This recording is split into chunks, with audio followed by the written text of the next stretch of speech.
Hello, this is part one of a series of talks on Equivariant Singular Instanton homology. Firstly, I'd like to thank the organizer for the invitation to give a talk at NCNGT conference. Also, I should say that this talk is based on a joint work with Chris's study too.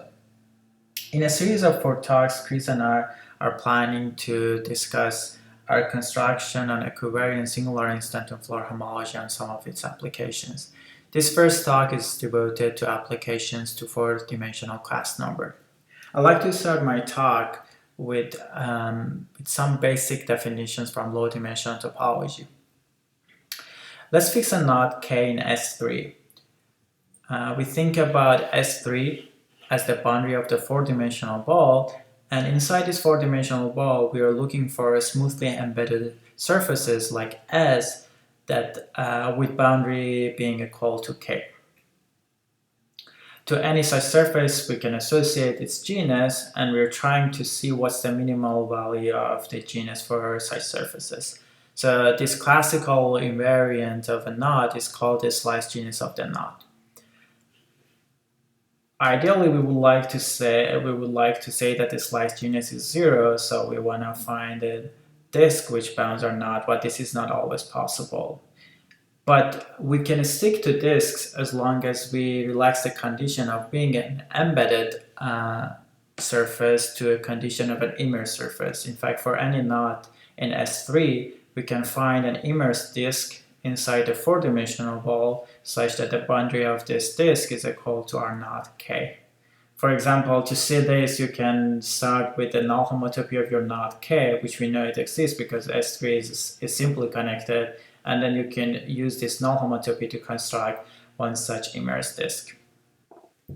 Here we assume that our immersed disk has only double points, and to any such immersed disk we can associate the number of double points. So the four-dimensional class number or the four-dimensional unknotting number of our knot K is equal to the minimal number of such double points. We can also make a basic observation here. Whenever we have a double point, so locally we have a picture which looks like this, at least schematically, so this is supposed to be a half-dimensional picture. So we have two sheets of our surface intersecting at one point. We can resolve this double point, and this way we get rid of one double point at the expense of increasing the genus by 1. Using this basic observation, we can see that the four-dimensional class number is always at least equal to the four-dimensional genus of our knot K. The definition of the slice genus GS and the four-dimensional class number can be slightly generalized by replacing the four-dimensional ball with an arbitrary four-manifold X. So, in order to do that, let's fix a smooth four-manifold X. For a reason which will become clear in a second, I will also assume that it's a simply connected manifold, and its boundary is the same as S3. So, of course, the simplest such four-manifold is the four-dimensional ball, but here we can work with more arbitrary four manifolds. Then we can easily adapt the definition of the slice genus to this setup. So we can look for our surfaces S, which bound our knot K, and ask what is the minimal genus of any side surface. There's an extra level of refinement here, and it's the homology of this surface S. So I probably should have said that earlier, that we always work with orientable surfaces in this setup. So this orientable surface S realizes a homology class of X, degree 2 homology class, and we can also prescribe what this homology class is. So for a triple of a knot K and a four-manifold X and an element of second homology of X, we define the slice genus of this triple to be the minimal genus of an embedded surface S, which is in the same homology class as sigma, and it bounds its boundary is equal to our knot K. So as far as this definition is concerned, we really don't need the simply connected assumption. But now what we want to do is we want to look at a variation that instead of working with embedded surfaces, we want to work with immersed disks. Again, we can, so we have an immersed disk S inside a four-dimensional X. So you can associate a homology class to this surface or this disk, which is sigma, and you can ask what is the minimal number of double points of any such immersed disk in the same homology class as sigma with boundary k. So this is the four-dimensional class number of the triple k, the four-dimensional manifold X in sigma. I should say that unlike the two definitions that I made in the previous slide, these are not very standard notation. Maybe I also should point out here that here in the definition of the four-dimensional class number, we need the simply connected assumption. Otherwise, it's not clear whether a given homology class sigma can be realized by some immersed disk. So similar to the last case, we can also make the observation before that the slice genus of a triple of kx and sigma is less than or equal to the four-dimensional class number of the triple kx and sigma. So this uses the same observation as before, that we can always trade a genus, trade a double point with a genus. Understanding genus minimizing and double point minimizing surfaces which realize a given homology class is an important problem in low-dimensional topology, both in dimension 3 and dimension 4. It is also closely related to some questions in algebraic geometry. In general, when we want to get a control over the four-dimensional class number or the slice genus, what we have to do in order to get an upper bound is just to give an example. So by construction, we can get upper bounds for these guys. And there are a series of adjunction inequalities giving lower bounds for the four-dimensional class number and slice genus. I'm not going to be I'm not going to give a complete list of such inequalities here, but just to give you a sense of what's going on here, I'm going to state some of them. So the first inequality is for the case that our four manifold is CP2, the complex projective plane minus a four ball, and our knot K is the unknot. In this case, the slice genus of the triple, the unknot, the four manifold X, and D times the hyperplane class is bounded below by this quantity. This is known as Thom conjecture and is due to Kronheim-Amrovka.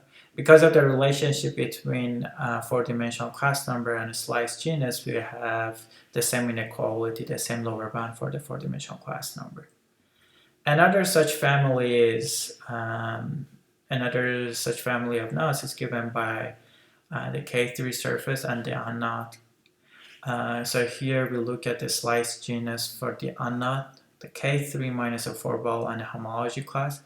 And this expression in terms of the self-intersection of our homology class gives a lower bound for the slice genus. And again, we would get the same inequality for the four-dimensional class number. This is due to Kronheim-Amrovka again, and I should say that there's a variation of the proof which is due to intuition and Stern, and it's more adapted to the four-dimensional class number. The general message of these inequalities is that if you want to get some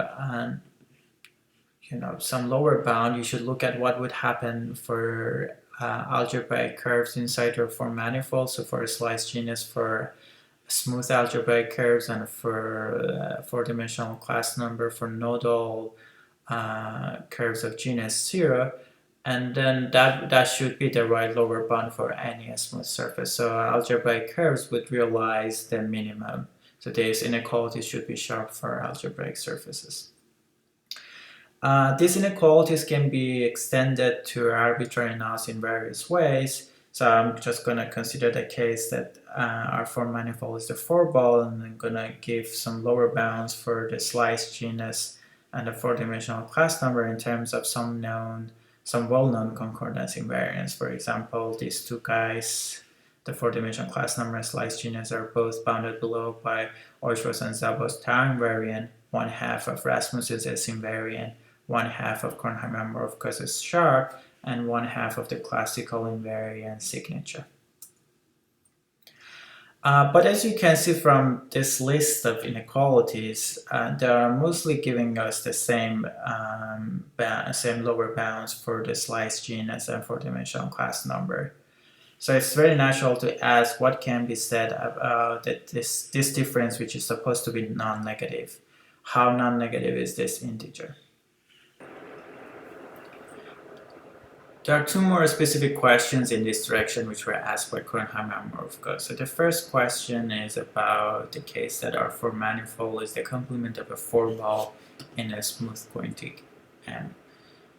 So the question is whether for the unknot and this four manifold and d times the hyperplane class, if these are arbitrarily large, the four-dimensional class number is larger than the slice genus. So their expectation was that the answer to this question is yes, and their motivation is coming from the following algebraic geometric conjecture. In fact, the affirmative answer to this question would resolve this conjecture by Kaporasov, Harris, and Mazur, which says that the homology class d times the hyperplane class are the same as the homology class here in M cannot be represented by a nodal algebraic curve of genus 0. So to see why, so the relation between these two questions and conjecture, so you should note that if we have such an algebraic curve of genus 0, then the number of double points would be exactly, so it's determined by the adjunction inequality. In particular, it's realized by some, it would be equal to the slice genus by some general adjunction inequality result.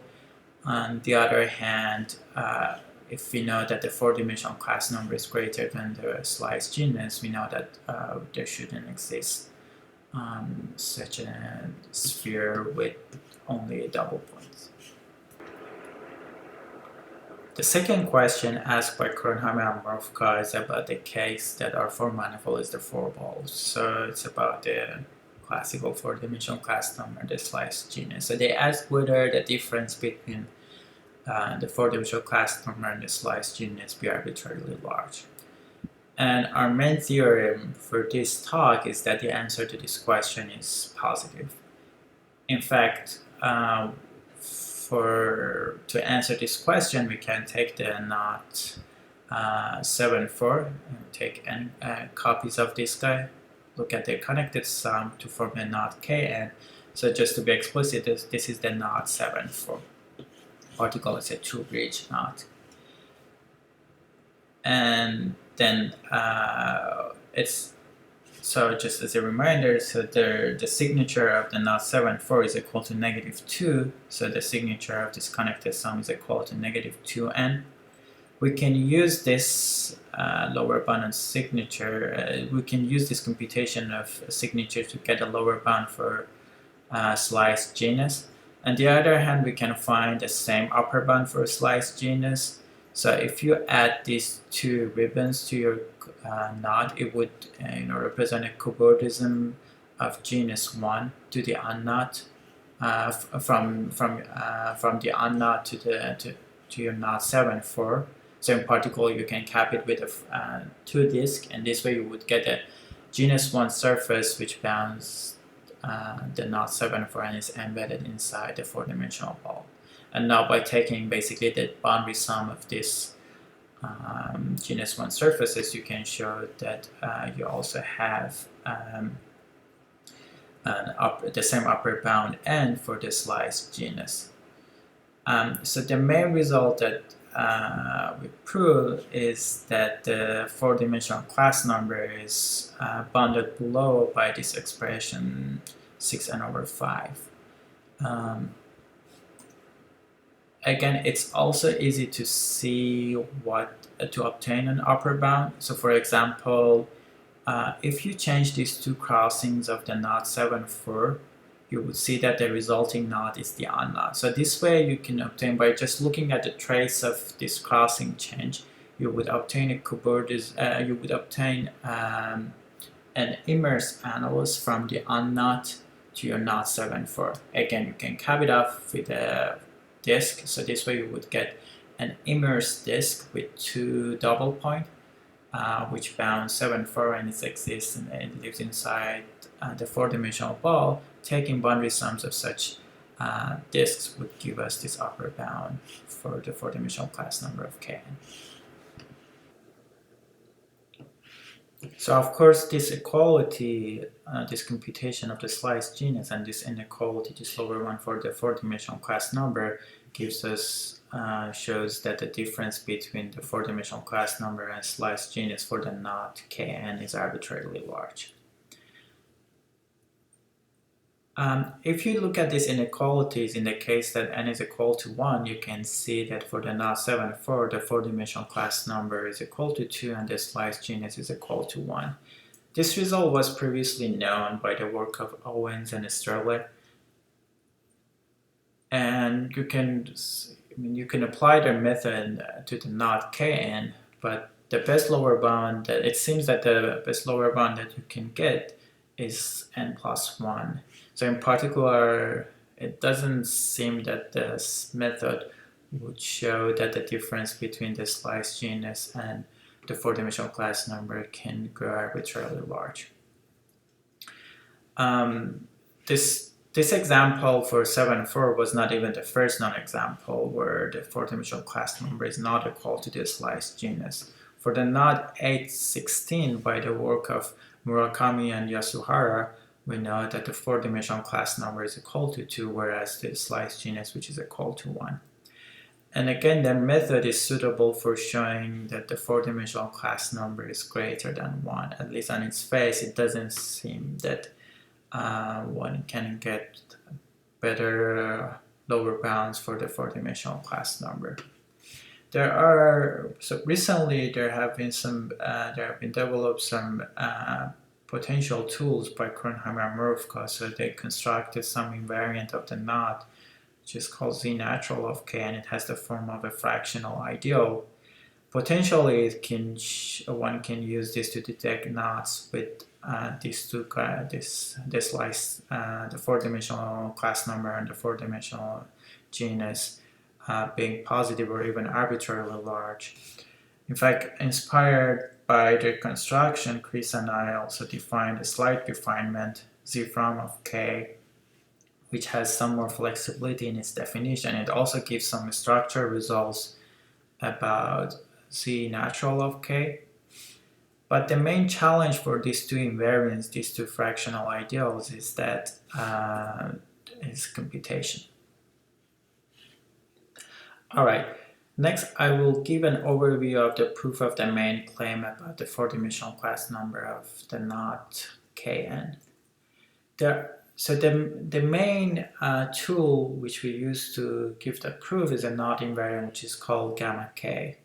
There are two sources of input into the definition of gamma k. There is a geometrical input in the form of Yang-Mills gauge theory, or more specifically singular instantons. And there is an algebraic component into the construction of gamma k.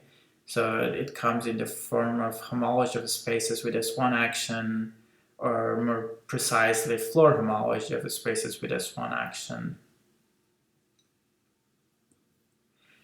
At the end of the day, this construction gives a function gamma k, which is defined on integers, and it takes values in the extended positive non-negative real line. So it's either some non-negative real or infinity. To give you a better sense of how this function looks like, let's look at this function for some simple knots. So for example, for the unknot, this function at non-positive integers is equal to 0, and for positive integers it's equal to infinity. So you should think about this function as the trivial form for the gamma. So if gamma of some knot has this form, gamma doesn't say anything interesting about that knot. Next, we'll look at the trefoil. the trefoil has the same values at non-positive integers. It's equal to 0. For integers which are greater than 1, it's equal to infinity, similar to the unknot. But the interesting value for the trefoil is its value at I equals 1. So this is equal to 1/3. Okay, I should say that this is the value of gamma for the right-handed trefoil. For the left-handed trefoil, we would get the same gamma as the unknot. Now we will look at one more example, which is the knot of interest for us, the knot 7/4.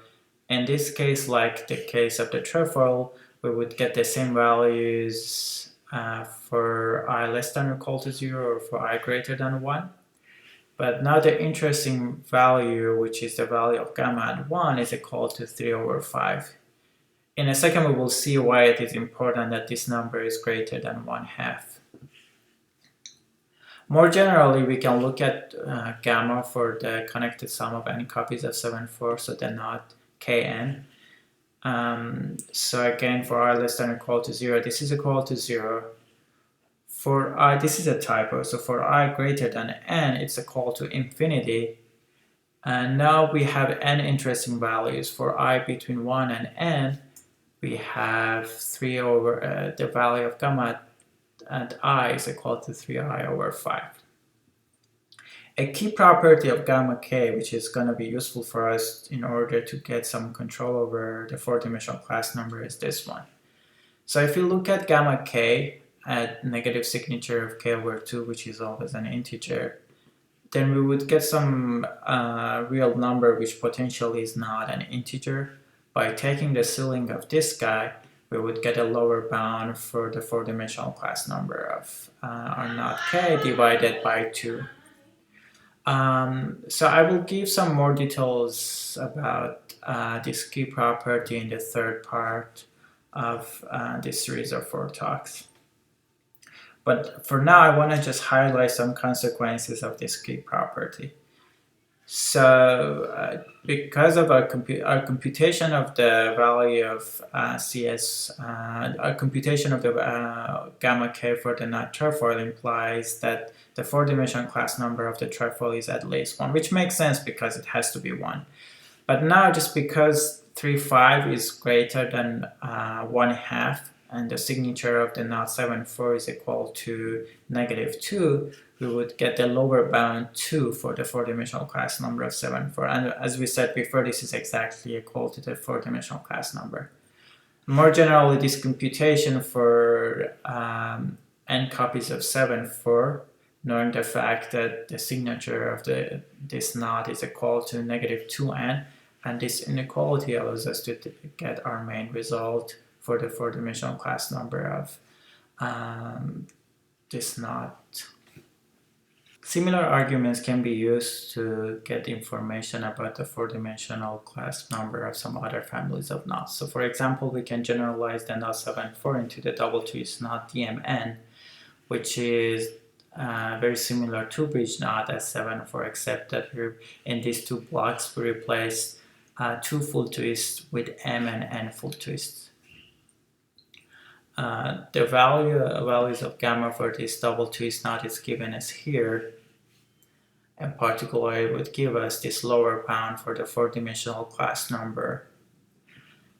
In a very similar way as, in the same way as before, we can get an upper bound for the four-dimensional class number, which is j times minimum of m and n. And again, these two bands can be used to show that the slice genus of this knot is equal to j. In general, if we have some control over the four-dimensional class number, in particular, if you have a lower bound for it, we would get a lower bound for the unknotting number. Because if you have a sequence, if you have an unknotting sequence of crossings for the knot k, this would give us a cobordism, which is the trace of the unknotting sequence.